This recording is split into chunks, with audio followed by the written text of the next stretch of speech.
Corsa alle elezioni europee 2019, depositate le liste 20 nella circoscrizione nord-est con 254 candidati, la carica dei veneti tra ritorni e sorprese. In alcuni casi le richieste regionali non appaiono del tutto coerenti con i principi costituzionali, le parole del ministro Tria alla Commissione sul federalismo fiscale. Intanto è rivolta delle imprese per lo spettro dell'aumento IVA paventato dallo stesso ministro Tria. Salvini e Di Maio dicono non sarà così, ma le categorie economiche attaccano. Truffate dalle banche, a Roma in queste ore il presidio delle associazioni dei risparmiatori per chiedere di sbloccare il decreto sui fondi di ristoro. Tragedia della strada a Porto Viro, 26enne scooter tampona un furgone, nulla da fare per il giovane morto sul colpo. Un'altra notte di violenza a Venezia con un 28enne pestato a sangue in campo Santo Stefano, ricoverato in ospedale, ma questa volta non si tratterebbe di una vittima di baby gang. Sono gli ultimi due artigiani rimasti del ghetto di Venezia e resistono ancora nonostante tutto intorno a loro sia cambiato. La storia di Emilio, intagliatore, e Giancarlo, restauratore di mobili antichi.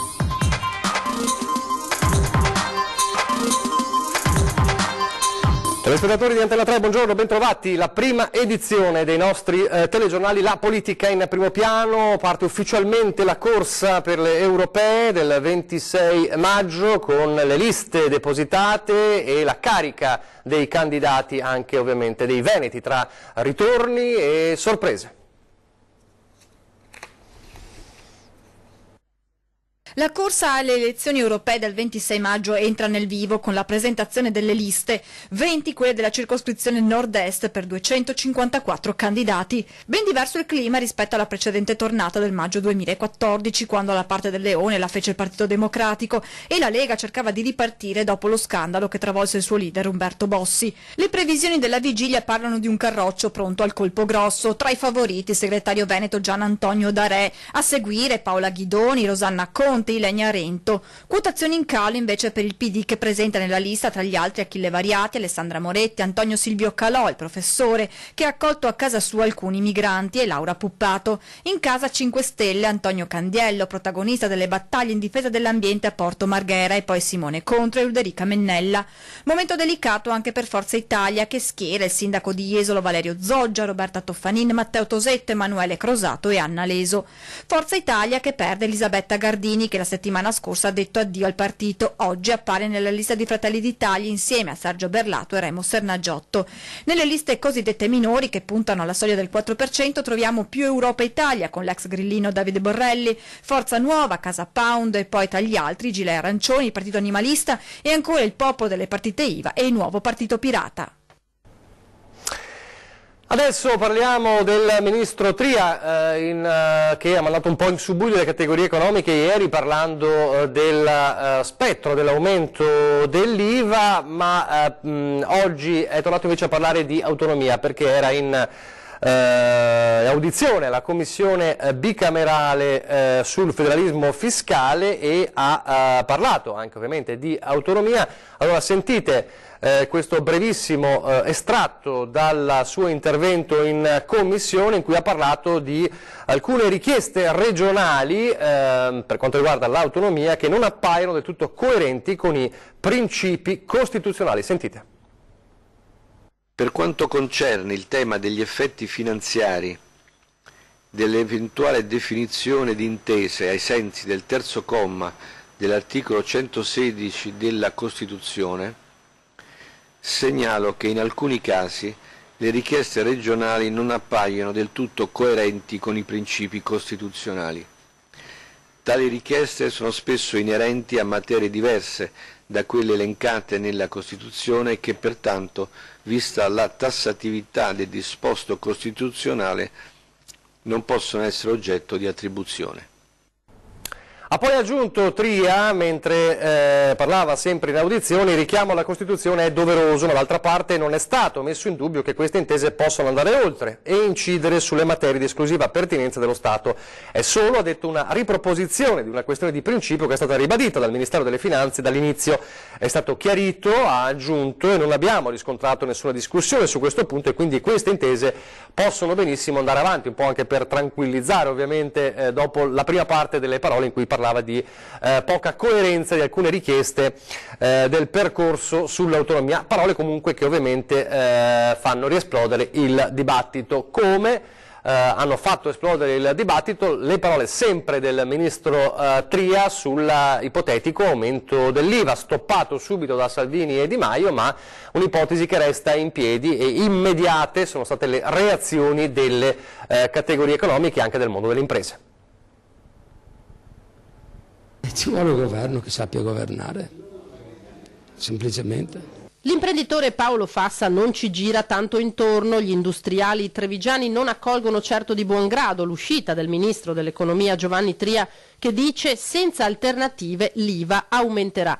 I vice premier Matteo Salvini e Luigi Di Maio lo stoppano, non avverrà mai, replicano, ma il settore produttivo di casa nostra sta perdendo la fiducia. Se fosse vero quello che dice il ministro, mi pare che stiano facendo retromarcia su tutto quello che avevano promesso. Com'è la situazione? Si parla tanto di stallo. È molto grave, molto grave. Noi infatti adesso stiamo facendo un grossissimo investimento, ma lo facciamo all'estero, non in Italia, perché ho poca fiducia nella ripresa dell'Italia, anzi nessuna direi. Gli aumenti di IVA, aumenti di questo e di quest'altro, sono nient'altro che delle piccole pause di imbecillità. È come un incubo, imbecille, non il signor Tria, ma pensare di aumentare. Un paese sano dimezza i gravami sulle persone. Tutto questo terrorismo che io sto chiamando, il fatto dell'aumento dell'IVA, il fatto della patrimoniale, crea una forma di suggestione nella gente tale che ovviamente disincentiva a quelli che possono essere eventuali spese ed acquisti. Secondo me è un'involuzione questa. Mi auguro che ci sia un grande ripensamento su questo. Ecco, e che ci sia una grande riflessione, perché in questo momento il Paese ha bisogno di grandi investimenti, ha bisogno di dare più soldi in tasca alla gente e soprattutto un maggiore entusiasmo. Speriamo che riescano ad evitarlo, ma le probabilità non sono proprio, secondo me, se dovessimo valutare puntare le fiche, io ci penserei a puntarla sul fatto che non passi questo provvedimento, perché è una questione di non volontà, ma questa è una questione di necessità. Purtroppo penso che sarà quella la strada. Queste le parole delle categorie. Sentiamo adesso invece la voce dei risparmiatori, di chi li rappresenta, perché a Roma in questo momento è in corso il presidio dei risparmiatori che chiedono ovviamente al governo di sbloccare quel decreto sui fondi di ristoro, anche se oggi, come sappiamo, il Consiglio dei Ministri si riunisce non a Roma ma in Calabria. Abbiamo in collegamento al telefono l'avvocato Matteo Moschini del Movimento Difesa del Cittadino. Pronto, buongiorno. Buongiorno. Buongiorno, allora come sta andando intanto il presidio e chi avete incontrato? Se avete incontrato qualcuno? Sì, abbiamo incontrato diversi parlamentari, abbiamo appunto fatto questo presidio per sensibilizzare il governo sulla necessità, che ormai non è più procrastinabile, di provvedere al risarcimento, all'indennizzo dei truffati. Sono mesi ormai che attendiamo che dal governo continuano ad arrivare voci di imminenza relativamente all'approvazione del decreto e della legge, ma la confusione ad oggi è totale. C'è Di Maio che dice una cosa, Conte che ne dice un'altra, Tria che ne dice un'altra ancora. Tutto questo sulle spalle dei risparmiatori che ormai stanno perdendo la fiducia e iniziano a pensare di essere stati presi in giro per l'ennesima volta anche da questi partiti che oggi sono al governo. Senta, cosa vi hanno detto i parlamentari?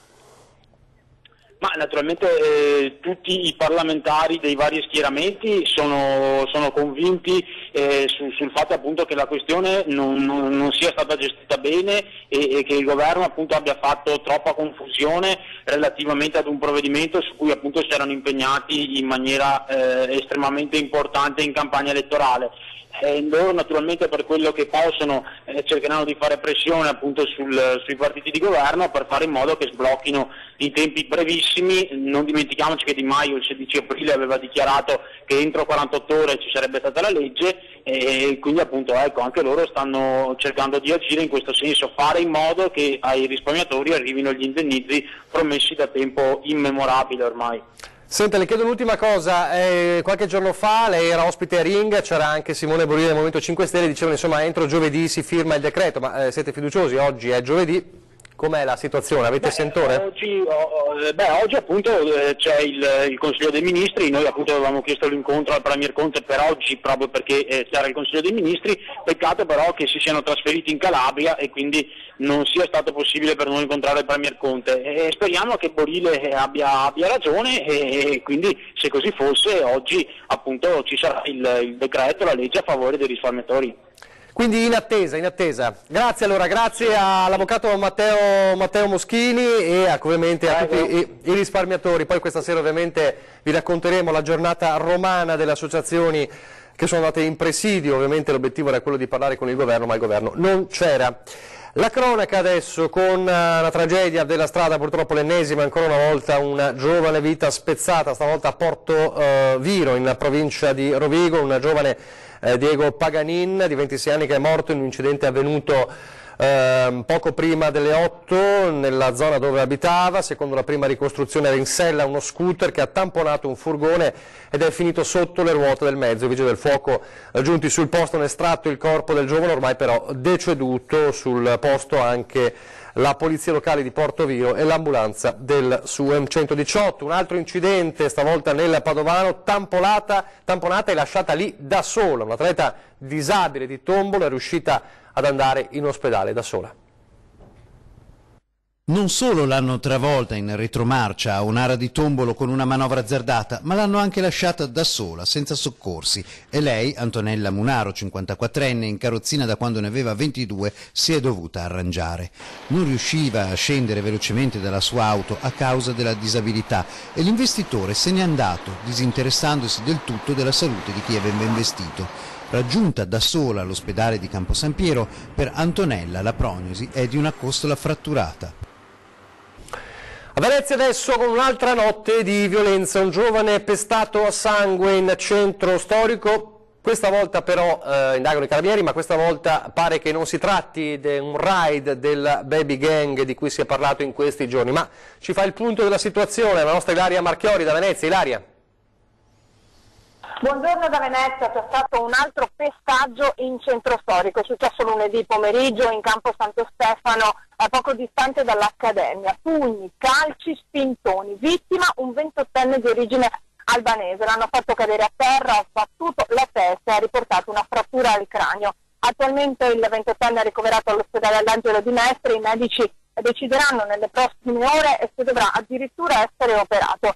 Secondo quanto hanno raccontato i testimoni che hanno assistito alla scena, i carabinieri che stanno indagando sull'episodio, ad aggredirlo sarebbero state 4 o 5 persone e non si tratterebbe della baby gang, già protagonista di vari pestaggi e rapine tra Venezia e Mestre nelle scorse settimane, ma di un gruppo di uomini che non è escluso che la vittima conoscesse. Potrebbe anche essere un regolamento di conti, ma al momento queste ovviamente sono tutte ipotesi. I militari stanno setacciando le immagini registrate dalle telecamere di videosorveglianza della zona e nei prossimi giorni, quando il 28enne sarà in condizione, lo ascolteranno e sentiranno la sua versione che potrebbe aiutare i militari a ricostruire l'accaduto e comprendere se si sia trattato di una rissa o di una vera e propria aggressione. Da Venezia è tutto, restituisco la linea allo studio. Grazie a Ilaria Marchiori. Adesso torniamo dalla Marca Trevigiana per parlare di migranti, di accoglienza dei richiedenti asilo, con la definitiva rottura anche forte tra Caritas e cooperative sociali da una parte e la prefettura dall'altra. Non parteciperanno a nuovi bandi per la gestione dei migranti perché dicono sono trattati come pacchi postali e non come persone dal decreto Salvini. Sentite. Fine dell'esperienza dell'accoglienza diffusa. Caritas di Treviso e Vittorio Veneto e cooperative sociali, la S, Una Casa per l'Uomo, GEE e Alternativa annunciano ufficialmente che non parteciperanno alla nuova gara indetta dalla Prefettura per l'accoglienza dei richiedenti asilo. I nuovi bandi, diretta conseguenza del decreto Salvini, riducono le risorse e tagliano drasticamente i servizi mirati a integrare i migranti che da persone, dicono i rappresentanti di queste realtà, vengono ridotti alla stregua di pacchi postali in transito su un territorio che non è però in grado di rimpatriarli. Il capitolato a cui si riferisce toglie tutte quelle attenzioni per favorire un'integrazione di queste persone nel nostro territorio e fa sì che non sia valorizzato proprio il percorso umano di queste persone per potersi inserire nella nostra società. Qualcuno dirà che non potendo più fare business ci sfiliamo, attacca provocatoriamente Don Davide. Questa può essere un'affermazione che viene fatta, ma di fatto per noi non è così. La questione centrale è l'attenzione alla persona e con le nuove indicazioni questa centralità viene meno. Dal 2011 queste realtà hanno fatto fronte all'emergenza dell'accoglienza, attrezzandosi, formando operatori, gestendo piccoli numeri per volta, realtà opposte ai grandi hub. Dal 30 aprile, data di scadenza della convenzione con la prefettura, i circa 200 migranti attualmente in carico dovranno trovare un'altra sistemazione, probabilmente tra ex caserma Serena ed ex Zanusso. Impossibile garantire un percorso inclusivo, studio, lavoro, sostegno psicologico con poco più di 20 euro al mese e con i vincoli dettati dalla legge. La prefettura prossimamente in questi giorni ci dovrebbe appunto contattare per effettuare i trasferimenti. Ci auguriamo che restino nella provincia perché molti dei nostri richiedenti asilo sono inseriti in appunto progetti lavorativi o tirocini o anche solo che possano continuare ad andare a scuola, che frequentano attualmente. Una cinquantina i posti di lavoro che queste realtà del sociale rischiano chiudendo con l'accoglienza diffusa. Ci siamo interrogati su quanto fossimo disposti più ad accusare il colpo della riduzione dei posti piuttosto che lavorare secondo un modello che non riconosciamo.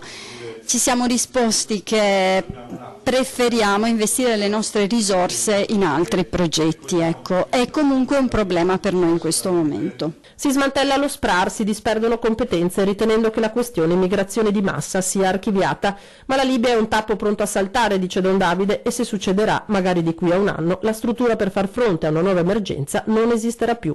Lo scenario internazionale ci preoccupa alquanto, è chiaro che smantellare delle professionalità perché poi viene meno il lavoro significa anche dover ricostruire questo nel tempo futuro perché molto probabilmente nuove emergenze si profilano all'orizzonte. Ed è una rottura forte quella tra con Caritas e cooperative che però non preoccupa il prefetto di Treviso Laganà. Gli attuali numeri di migranti, 1268, quelli attualmente nella Marca, consentono di far fronte alle defezioni, ma la situazione in Libia ovviamente preoccupa. Il prefetto di Treviso Maria Rosaria Laganà ringrazia le realtà che in questi anni hanno contribuito a gestire senza scossoni l'emergenza migranti, ma prende atto serenamente della decisione di Caritas e cooperative di non partecipare ai nuovi bandi.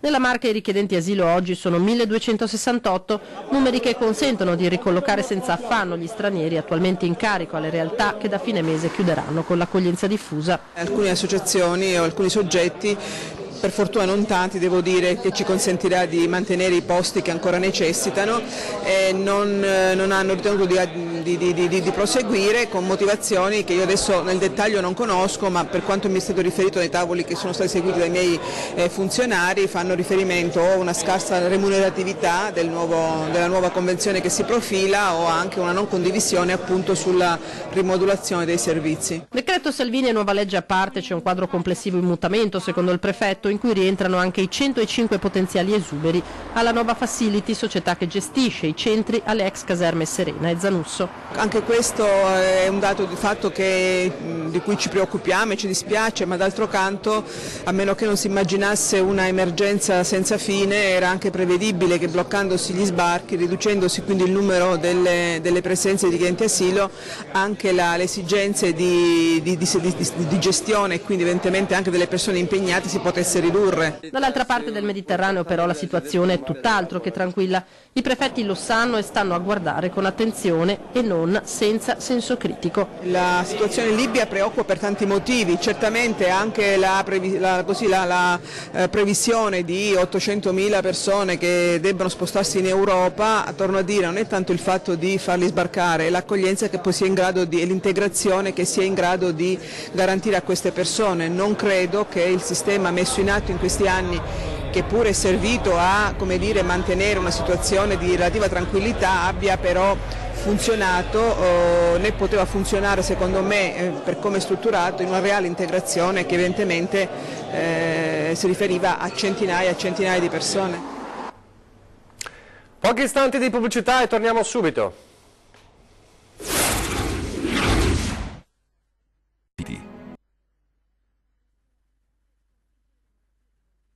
Rieccoci in studio in diretta alla prima edizione del nostro telegiornale, torniamo alla cronaca. Nella Marca trevigiana uno dei furti più odiosi, quello delle offerte in chiesa, la razzia è successa a Paese.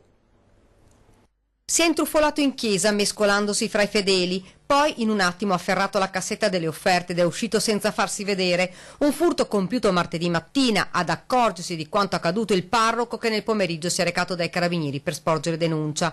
Non si sa quanto ci fosse dentro la cassetta, forse qualche centinaio di euro. Il ladro potrebbe essere una persona residente in zona che conosceva bene la chiesa di San Martino Vescovo a Paese. I militari dell'Arma stanno visionando in queste ore le immagini delle telecamere di videosorveglianza che ci sono in paese per dare un nome e un volto al ladro. Nell'ultimo periodo le chiese sono diventate un obiettivo sensibile dei furti. Diversi colpi messi a segno nella provincia. Di solito utilizzano per pescare banconote e monete il sistema del nastro adesivo. In questo caso il ladro si è portato via direttamente la cassetta delle offerte. A Venezia adesso per raccontarvi la storia di due artigiani che sono gli ultimi due artigiani rimasti del ghetto di Venezia. In realtà nel loro negozio non entrano di fatto più clienti, ma loro sembrano non interessare e resistono nonostante tutto attorno a loro sia davvero cambiato. Conosciamoli. Siete parlo di questi qua. È questione che bisogna insegnare prima ai genitori a ritirare su i fiori. Come ogni mattina, Giancarlo ed Emilio leggono il giornale e si scambiano opinioni sulle ultime notizie. Le baby gang hanno colpito anche poco distante da dove stanno loro. Emilio Piacentini, intagliatore, 80 anni a settembre. Giancarlo Rossi, 84 anni, restauratore di mobili antichi. Da decenni le loro due botteghe si fronteggiano in Calle del Ghetto Vecchio a Venezia. Una volta qui di artigiani ce n'erano parecchi, oggi sono rimasti solo loro due, anche se di clienti in realtà non se ne vedono più da anni. Come vanno gli affari? Mai, anni che non si fa più niente. E allora perché è aperto? Così tanto per passione, per vedere se qualcosa va via di quello che è restato del lavoro che ho fatto. Con 2.000 euro lui compra una casa intera dei mobili e dopo butta via tutto. Giancarlo ha iniziato a lavorare nel 1946 come garzone, ha imparato l'arte del restauro dei mobili, ha acquistato questo locale nel 1966. Emilio ha più o meno la stessa storia, certo è che di quel mondo oggi non è rimasto quasi niente. Quando è che è iniziato a cambiare qualcosa a Venezia? Facciamo una decina di anni fa, perché una volta c'era il lavoro di continuo, c'era chi ordinava cose che costavano soldi. Lei perché sta aperto? Perché mi diverti ancora a fare quelle cose che faccio, solo per quello, perché altrimenti... E poi perché il resto con lui si non piange. A Giancarlo ed Emilio non interessa più se in bottega non entra nessuno. La passione per il legno, i mobili antichi, il divertimento di stare assieme, di condividere le opinioni è ciò che li muove. La loro è una delle ultime testimonianze di una Venezia che almeno nei ricordi appare più elegante nei modi e più tranquilla nei tempi, lontanissima dall'affollata frenesia del 2019. Si telefona, se troviamo... I telefoni, il punto di appoggio chi ha, se troviamo dai, dopo fermo così, fermo qua. Adesso parliamo di una giornata speciale, quella di ieri, per i giocatori del De Longhi Treviso Basket che hanno assaggiato il Sile, hanno vogato con la canottieri Sile anche per prepararsi in modo diverso all'ultima di campionato e poi ai playoff di A2. We bring energy, ok? Ci siamo, so today practice is that in the afternoon will be off naturally, ok? So let's enjoy. Bring energy. Coach Massimiliano Menetti sprona i suoi ragazzi, questa volta però non a bordo campo ma alla canottieri Sile. Ok, ci siamo e andiamo. Dai, pronti? 1, 2, 3, viso! La società ha voluto fare una sorpresa, nessuno dei suoi atleti si aspettava di passare una giornata all'aria aperta, una giornata all'insegna dello sport e del benessere, tutti insieme spalla a spalla, vogando sul Sile per prendere energia in vista della prossima settimana, quando la De Longhi Treviso Basket sarà impegnata per l'ultima partita e poi per i play-off. C'è un momento dove bisogna anche allenare quella che è la testa, il cervello, e quindi fare qualcosa di diverso in una giornata così e soprattutto in un posto così particolare. Credo che tutti i ragazzi in Piazza dei Signori e Buranelli questi posti li abbiano vissuti, probabilmente non hanno mai vissuto il Sile al di là di vederlo ed era, credo, la maniera giusta proprio per così, per prendere tutta l'energia con qualcosa di trevigiano al massimo, e prepararci proprio sia per l'ultima partita, che sarà molto importante, ma soprattutto per quello che verrà poi dalla post-season in poi. Un regalo che i giocatori proprio non si aspettavano. È stata una sorpresa, anzi una gradita sorpresa, perché comunque è una cosa veramente molto interessante. Per molti di loro è la prima esperienza di Voga. Mai in una barca così grande, quindi oggi sarà abbastanza differente e niente, sono contento di questa avventura, dai. Una giornata all'insegna del divertimento grazie alla Canottieri Sile, la più antica società sportiva della città. In questo luogo il canottaggio si è insegnato ad intere generazioni di trevigiani fin dal 1908. Per far questo incontro abbiamo scelto un'imbarcazione particolare, che è il Dragon Boat. Il Dragon Boat è una canoa lunga 12,5 metri che può ospitare fino a 20 vogatori, più un timoniere e un accompagnatore. Una giornata immersi nella natura che i ragazzi difficilmente scorderanno. Siamo in chiusura, ore 13 fra pochissimo, abbiamo parlato purtroppo dell'ennesima vittima della strada nel nostro telegiornale, il 26enne a Porto Viro, parleremo di sicurezza stradale fra pochissimo. E poi questa sera alle 20:10 la cultura, lo spettacolo, ma soprattutto la cultura con l'attore e regista Massimiliano Finazzer Flori, che ci parlerà dello spettacolo teatrale Essere Leonardo da Vinci e del cortometraggio Essere Leonardo da Vinci, un'intervista impossibile, che sono in questi giorni protagonisti del Festival dell'Invenzione a Treviso. Ed è davvero tutto, vi lascio alle previsioni del tempo, grazie per averci seguito e arrivederci.